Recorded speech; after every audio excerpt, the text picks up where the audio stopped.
لہٰذا میرے عزیزو، بہت اہمیت کی حامل بات ہے جسے حج بیت اللہ کہا جاتا ہے۔ میں نے امیر صاحب ایک مقالہ لکھنے کی مجھے توفیق ہوئی، حج اور ائمہ اہل بیت اور حج، کس امام نے کیسے حج کیا، سب سے زیادہ کس امام نے حج کیے ہیں، کون کون سے امام ہیں جنہوں نے کثرت سے حج کیے ہیں؟ امام زین العابدین علیہ السلام،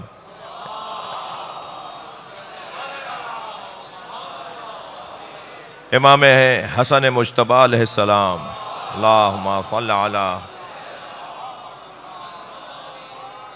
کثرت سے حج کرنے والے ائمہ میں 25 حج، 24 حج، ظاہری طور پر تعداد بتا رہا ہوں، ورنہ حج ہوتا ہی نہیں ہے جب تک کہ امام نہ آئے۔ حج بیت اللہ میں امام پہنچتے ہیں، اور پھر واقعات، اور پھر حج کرتے ہوئے اور طواف کرتے ہوئے اور صفا و مروہ کے درمیان اور منی اور مزدلفہ میں جو روایات آئی ہیں ائمہ اہل بیت سے، انہیں جمع کریں گے تو ایک بڑا حسین منظر بنے گا۔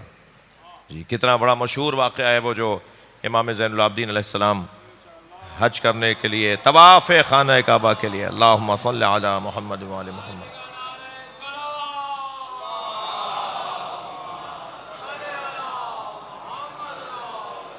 تشریف فرما ہے۔ حضرت سے پہلے حشام وہاں پر طواف خانہ کعبہ میں مصروف ہے، مگر اسے اتنے دھکے لگے، اتنی کوہنیاں چبھیں کہ وہ طواف سے باہر نکل آیا، مطاف سے باہر آ گیا، اسے رستہ نہیں مل رہا تھا، اتنا مجمع تھا۔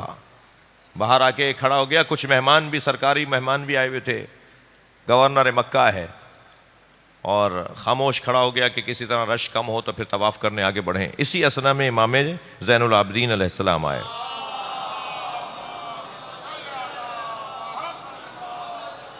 اور جیسے ہی حضرت نے مطاف میں قدم رکھا تو مجمع ایک مرتبہ ایسے ہٹنے لگا جیسے دریائے نیل پہ حضرت موسیٰ نے عصا مار دیا،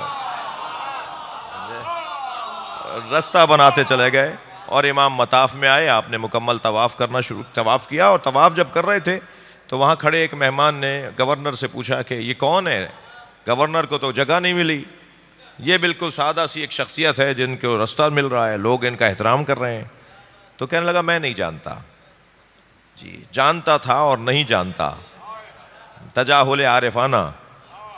بھائی شاعروں سے ذرا ہوشیار رہیے گا، یہ جب اس کا ضمیر زندہ ہوتا ہے نا تو شاعر درباری بھی ہو تو حق بولتا ہے۔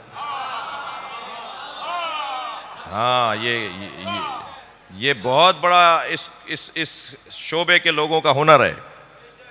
فرزدق آئے اس کے ساتھ تھے، توجہ، فرزدق آئے حشام کے ساتھ تھے، دربار سے پیسہ ملتا تھا، مگر جیسے ہی اس نے کہا نا میں نہیں جانتا کون ہے، تو فرزدق ایک مرتبہ ضمیر زندہ ہوا، فطرت کی آواز اونچی ہوئی، ایک مرتبہ فطرت بولنا شروع ہوئی، تو نہیں جانتا، اسے کعبہ جانتا ہے، تو نہیں جانتا، اسے حجر اسود جانتا ہے، اسے حرم جانتا ہے، اسے صفا مروہ جانتا ہے۔ مصروں پر مصرے فی البدی بولتے چلے گئے، وہ ضمیر کی آواز، ایک مرتبہ فطرت کی پکار۔ کیا ہونا تھا پھر؟ وہی ہونا تھا جو ہوا، گرفتار کر کے زندان میں ڈال دیا، اور ادھر زندان میں پہنچے تو امام زین العابدین علیہ السلام نے خط بھیجا اور سکوں کی تھیلی بھیجی۔ تو اس نے کہا، جب وہ پہنچا نا حضرت کا نامہ لے کر، حضرت کا پیغام لے کر، تو اس نے کہا یہ سکے واپس لے جاؤ، میں نے، اب دیکھیں شاعر کی جب فطرت جاگے، شاعر کی جب ضمیر کی آواز بلند ہو، تو اس نے کہا میں نے پیسوں کی خاطر آپ کی تعریف نہیں کی تھی۔ حضرت نے فرمایا ہمیں بھی علم ہے تم نے پیسوں کی خاطر نہیں کی تھی، مگر ہم جو چیز دے دیتے ہیں وہ واپس نہیں لیتے، یہ تم اپنے پاس رکھو۔ بعد میں ہوا، یہی فرزدق تھے نا، لیکن خود دیبل خزائی، کبھی وہاں، لیکن بالآخر انجام اچھا ہوا۔ یہ جو ایمان کی چنگاری ہے نا، توجہ چاہوں گا، ایک جملہ کہنے جا رہا ہوں، یہ جو ایمان کی چنگاری ہے اسے خلوص کی گرد میں چھپائے رکھو، کبھی بھی آتش ایمان میں بدل جائے گی۔ توجہ ہے آپ حضرات کی؟ تو امام فرما رہے ہیں کہ اگر کسی کی صحت بھی ہو اور کسی کی ثروت بھی مکمل ہو اور وہ حج کرنے نہ جائے تو وہ یہودی مرے یا عیسائی مرے، ائمہ اسے مسلمان نہیں مان رہے۔ لہذا ہمت کریں وہ لوگ جن کے پاس پیسہ ہے، اور حج تو ہے ہی جوانی کا۔ بڑھاپے میں یہاں سے تو کہہ کے جائیں گے ہم حج کرنے جا رہے ہیں، مجھے معاف کریں گے میرے بڑے، میرے بزرگ، اور وہاں جا کے کہیں گے مجھ سے نہیں ہو رہا، طواف تم کر دو۔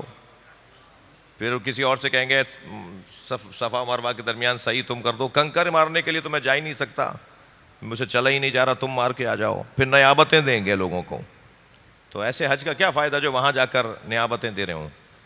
تو جوانی میں جانے کی کوشش ہو۔ جی